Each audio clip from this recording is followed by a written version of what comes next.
Guys, Marissa from the Neon Tea Party here.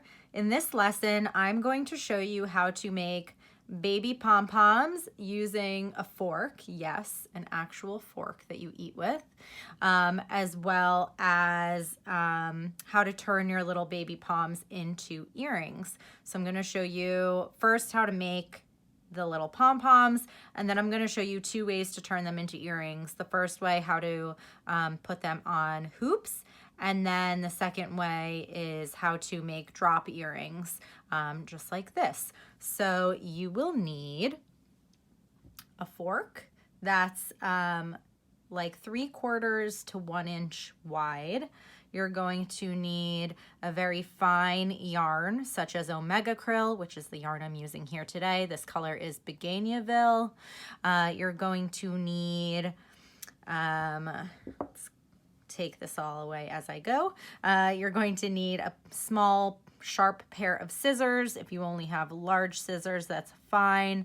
Just make sure your scissors are nice and sharp. You're going to need embroidery floss to tie your pom-pom in the middle. I recommend embroidery floss because it's strong enough to get your pom-pom tied nice and tightly.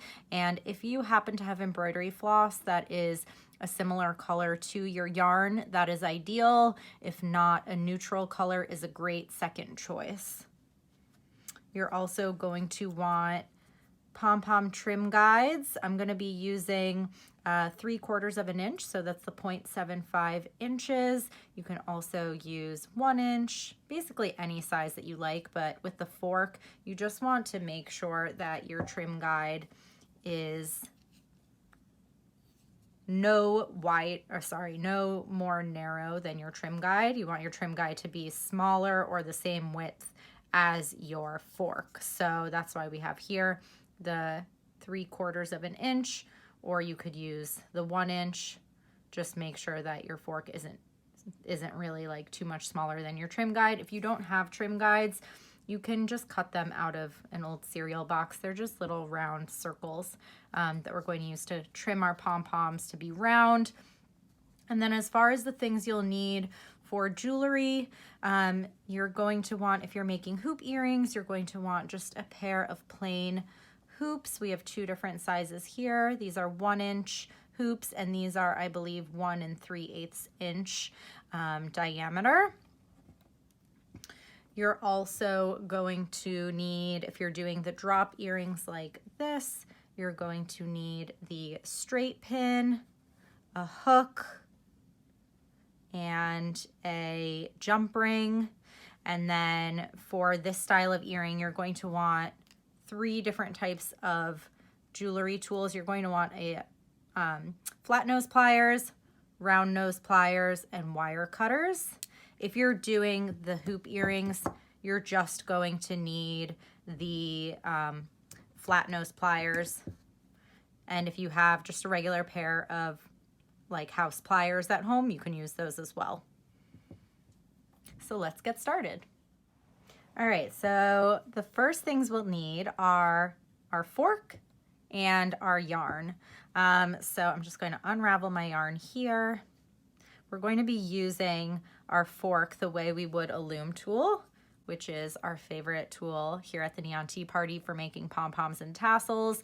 But the reason that I like to swap out a fork for little baby tiny poms like this one here that we're going to make is really just to conserve yarn. When you're making a pom-pom this small on anything, you know, really wide, you're going to be creating a lot of scraps. So this is a great way to conserve yarn and also to just make the most of your yarn. You can see I have just a little bit of leftover yarn here. So we're going to be using the fork pretty much the same way that we would the loom tool. So I'm just unraveling my ends here. And usually when I use Omega Krill, I like to pull from the center of my skein, which is a little hard to see since this is like the very end of my yarn here. But I pull from the center as well as the outside. Omega Krill is a 3-ply fine Mexican acrylic yarn. So 3 strands sort of are treated as one. So I pull both 3-ply strands and sort of match them up at the ends. For the sake of time, I'll just cut them to be an even length. Usually I just go ahead and match them up. And so I have 6 skinny strands here that I'm using, and I'm going to be wrapping them around my fork 30 times. So with Omega Krill, if you're just pulling from one end and using the 3-ply together, then you're going to want to wrap around 60 times. So if you check out our, where did it go? Our little How to Make Pom Pom and Tassel booklet, we're going to be making this pom-pom here, 60 revolutions, and dividing the 60 revolutions by the 2 strands that we're using at the same time, and that's how we got 30. So if you're using if you want to do 3 colors at once, so 3-ply strands, you can divide the 60 total revolution count by 3 and get 20 and wrap around 20 times, but I'm doing 2 strands of the same color together, so we're dividing the 60 by 2. So the first thing you're going to want to do is pin down your yarn with your finger like so, and then just wrap over once, twice, and your yarn will pretty much be in place on your fork and you can continue wrapping. So I'm going to start again and hold it down, and I'm going to wrap 30 times. And I also recommend wrapping on a wider part of your fork. If you start at the top here where it's skinny, at least my fork is this way, your pom-pom might be a little uneven. So try and find the most even and wide portion of your fork and start wrapping.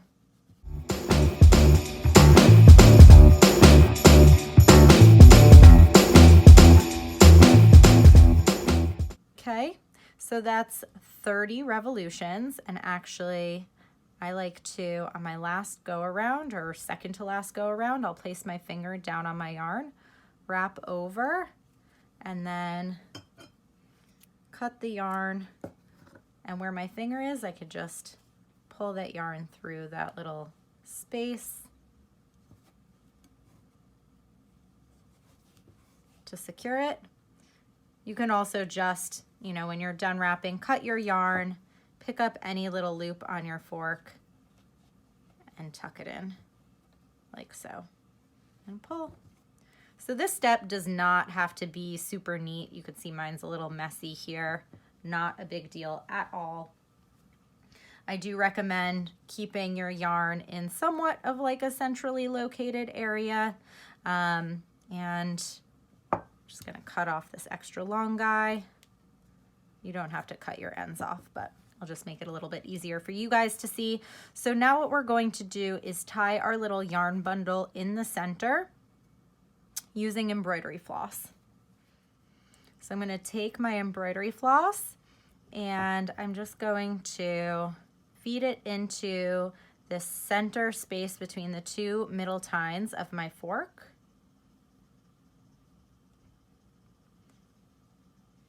And then I'm going to wrap it around the yarn, making sure to bring it up through the same 2 tines, just on the other side. Wrap it around my yarn, and I'm going to feed the end through that same space one more time. So we're basically just wrapping around our little yarn bundle one full time, and then bringing that strand right back up. And then I have the other end of my embroidery floss over here.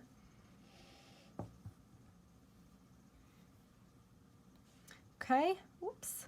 So now I'm going to show you guys our recommended way for tying pom-poms now that we have our embroidery floss around the center. I always recommend using a surgeon's knot. It just gives you a lot more control over tying your pom-pom tightly. I always say that the one most important thing when making pom-poms is tying it tightly in the center so that the little fibers of your pom-pom don't come out. So the surgeon's knot really helps with that. So surgeon's knot is super, super easy. You're just going to start by crossing your 2 strands of embroidery floss and then you'll take one and tuck it under once, and then just tuck it under a second time and pull it to the surface of your yarn. Super simple. I'll do that again one more time in case anyone needs. Every time I teach, I tend to show it twice just to make sure. So you'll cross your two strands, the two ends of your embroidery floss, like so, and then you'll take one and tuck it under once and tuck the same one under a second time the same way. And so you basically just end up with your two ends wrapped around each other twice, which just gives you a lot more control over your knot. And you're just going to pull it to the surface of your yarn like so. And then once it's to the surface, nice and secure, you're going to gently remove your fork from your little yarn bundle. Look at how nicely that slid off. Make sure your embroidery floss is nice and centered on your baby pom. And now we're going to pull it really tight and secure it with a single knot.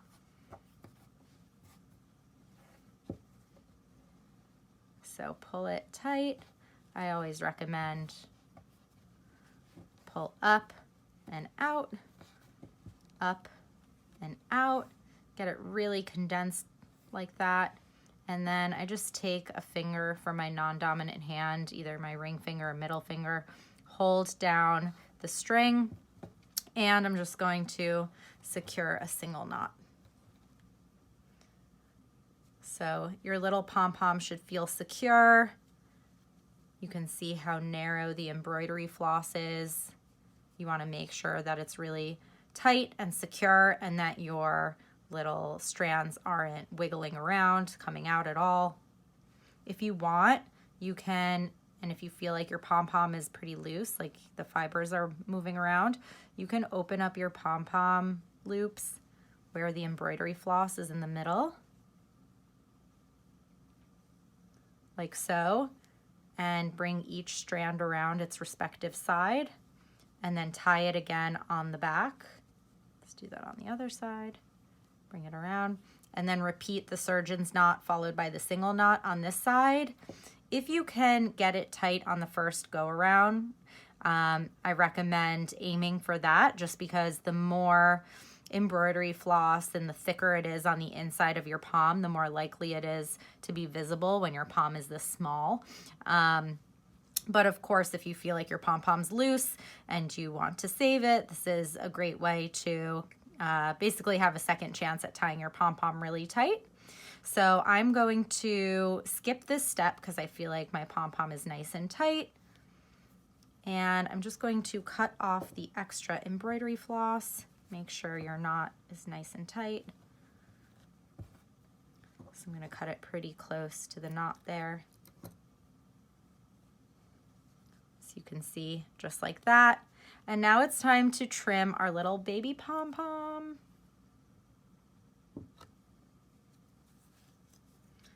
So I'm just gonna trim off those guys to start. You're going to want to have a tray or a bowl, just something to catch your scraps. I'll move all my scraps off to the side. So to trim open a pom-pom pancake, which is what we call this phase of a pom-pom's life, is we're going to trim open the loops on the perimeter of the pom-pom, as well as all the loops that we find on the inside of the pom-pom. So I like using a small sharp scissor for this. Like I said, if you only have a large sharp scissor, that works just as well. But if you have a little baby tiny scissor, this is a great time to use that. And so you can see I'm just going around and cutting open all the loops. I also recommend try to keep your pom-pom still flat as you do this. It'll make the next step a lot easier.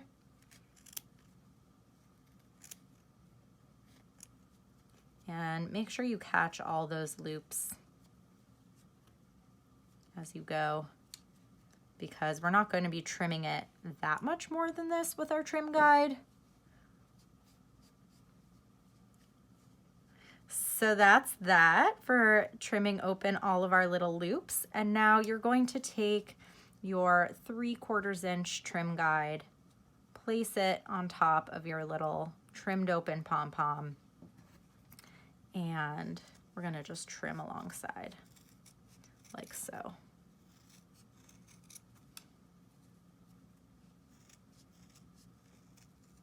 And you can see I'm trimming all the way around alongside the trim guide and keeping my sides flat as I go. So usually the shape that I refer to is an Oreo cookie. This is a very, very mini Oreo cookie, which I guess those exist, little Oreo minis. These trim guides really take the headache out of making pom-poms. Okay, so once you've gone around, you can take your little trim guide, bring it to the back side of your pom-pom and go around. You can see I have some little stragglers on the other side. Just go around and give it a haircut on the other side.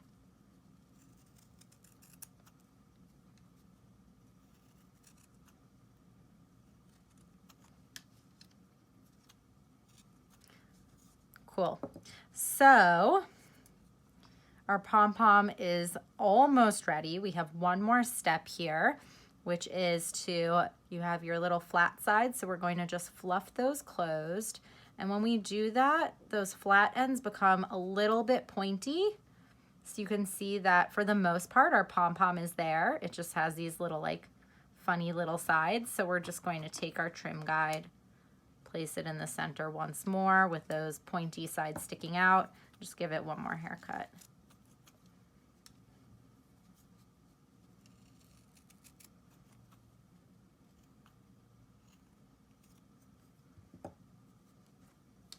And then roll it out. Don't press too hard when you roll, just like kind of fluff roll it. And you should have an adorable little pom-pom. You can also trim any little extra sticky outy guys that you have at the end, which tend to show up after you floof it that last time. So we have this cutie little pom, and I have its friend here. So I'm going to show you how to put the poms on a hoop earring and a drop earring. So you can definitely make larger poms. I think I mentioned this at the beginning. You can definitely make larger poms using a loom tool, which I referenced at the beginning of the video. We have a video on how to make pom-poms with a loom tool, so be sure to check that out. It's just our regular how to make pom-poms video, and especially with this drop style of earring, you can make your pom-poms as big as you want. So definitely check that out and definitely try out making some larger pom-pom drop earrings. For the hoops though, I definitely recommend keeping it small, just to make sure that your pom-poms can fit nicely onto your hoop, though you can definitely go a little bit larger. So let's dive into the 2 ways of how to make pom-pom earrings.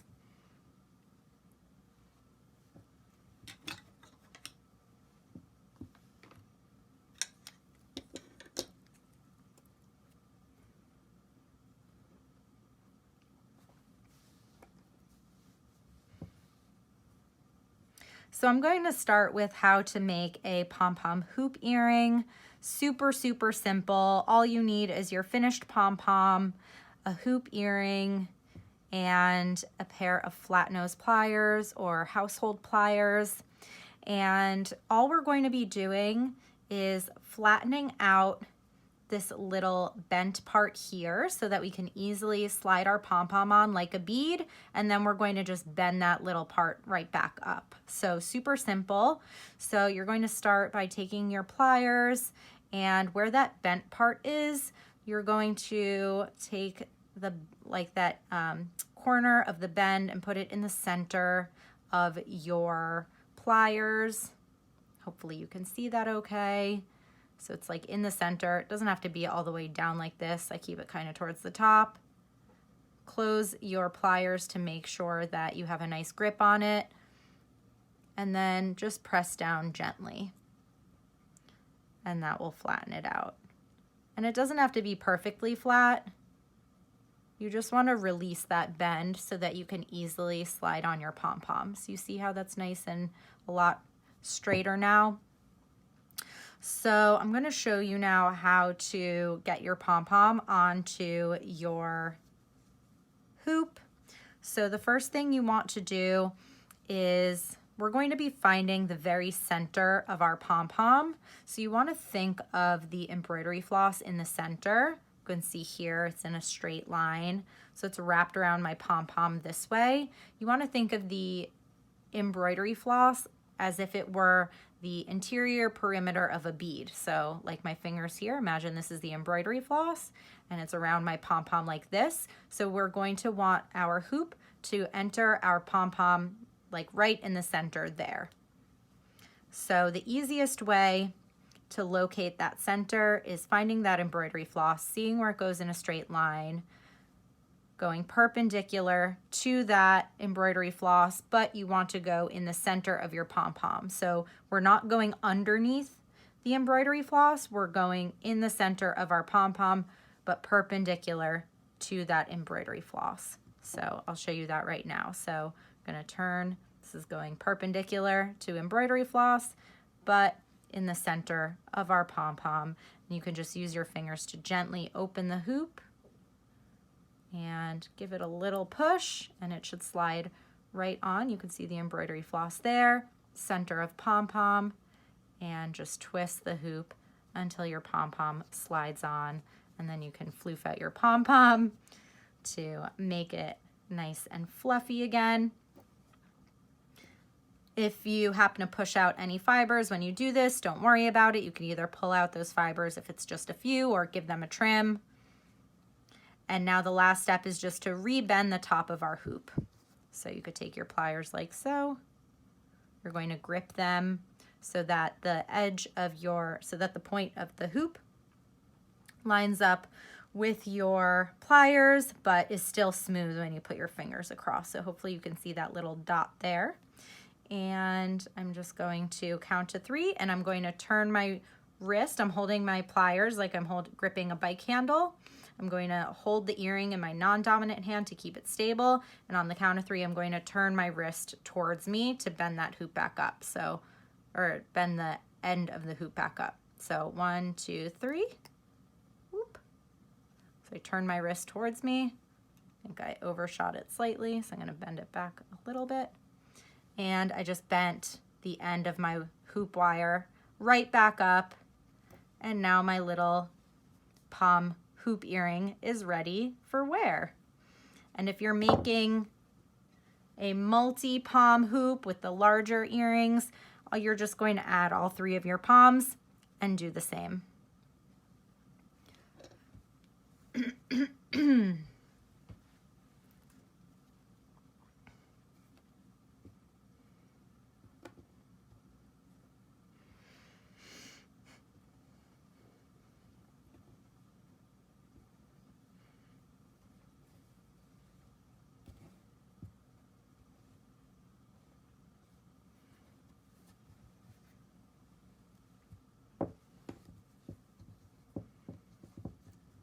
Okay, so to make your drop pom-pom earring, you're going to need a little bit more equipment this time. So just for reference again, this is the drop. You're going to need your finished pom-pom. This one's really, really tiny. Usually I'll make this style with a little bit bigger pom-pom. So you're going to, let's try that again.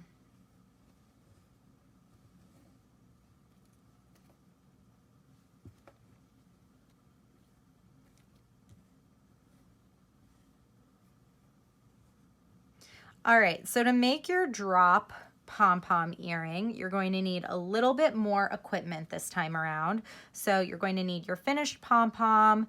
You're going to need a 3-inch straight pin. I'm using a flathead pin here. If you're using a flathead pin, you're going to want wire cutters. And then we're going to need a round nose plier to turn loops at the ends of our pin.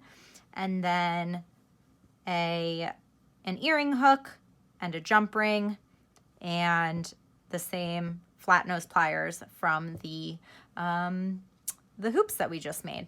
So first we're going to focus on getting our flathead pin ready. So I'm going to move this off to the side.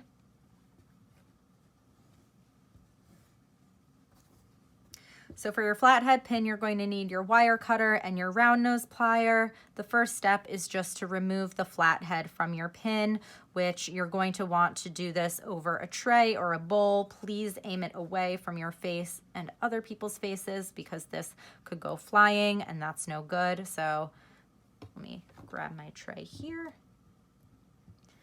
and just give it a little clip. Okay, it came off really easily.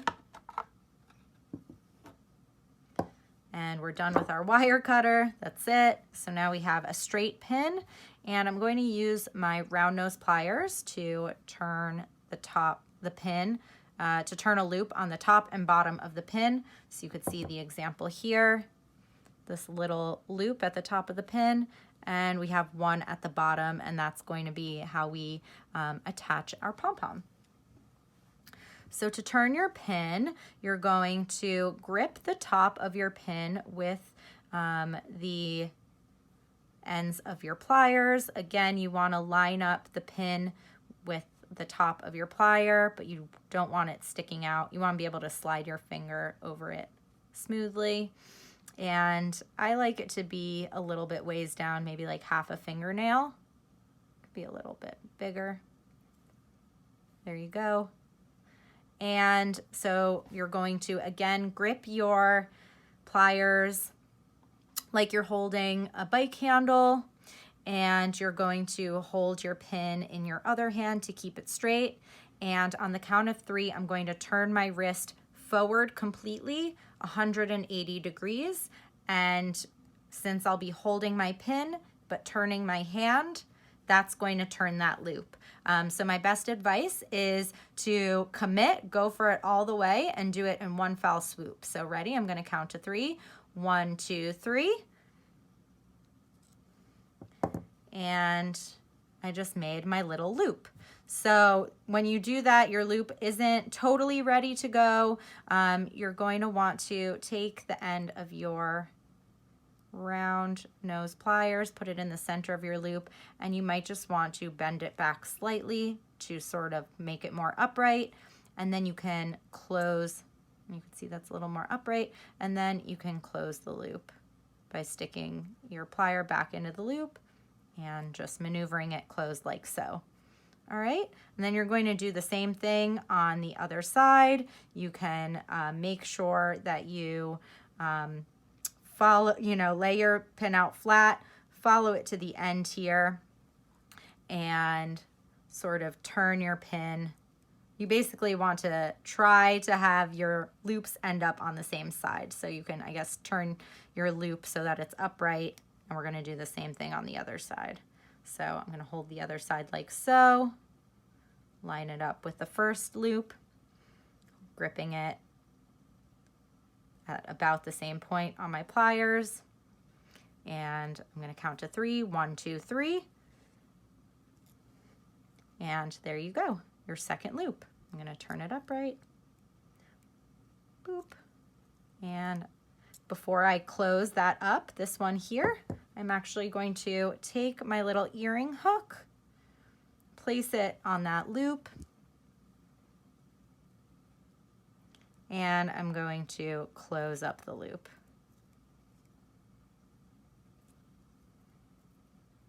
And then let's turn it a little more upright once more. You might have to just go back and forth a couple times until it looks right to you.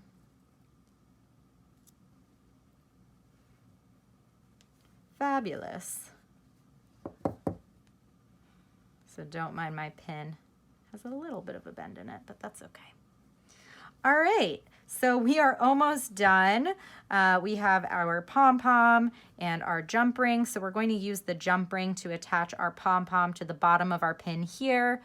I'm going to hang on to my my round nose pliers, bring in my flat nose pliers. I'm going to use both of these to close up the jump ring here. So I'm going to grip the jump ring on one side with the flat nose pliers, and we're going to Actually, let's back up a second. Let's first just find the embroidery floss in the center of our pom-pom. So this pom-pom I used a similar color. I have a red in here, but hopefully you can see that embroidery floss in the center of the pom-pom. And now we're going to take that jump ring and we're going to go underneath the embroidery floss with our jump ring. So the pliers really help you just sort of jam that in there. And once you catch it, you're just going to want to twist it so that the opening of the jump ring is facing upwards. So you can see our jump ring is now securely on the pom-pom. It's open.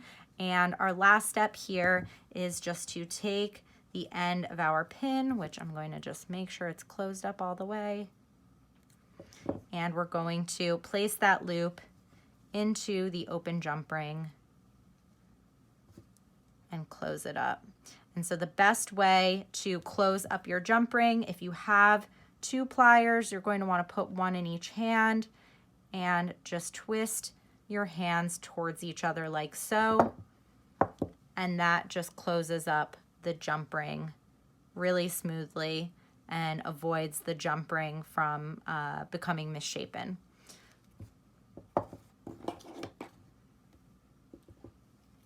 So again, last step, give your palm a little floof to close it up. And there you go. You have your little palm on your earring drop. And you have your hoop. And that's how you make 2 different styles of super lightweight, super fun and festive pom-pom earrings. Some more examples for you guys to check out.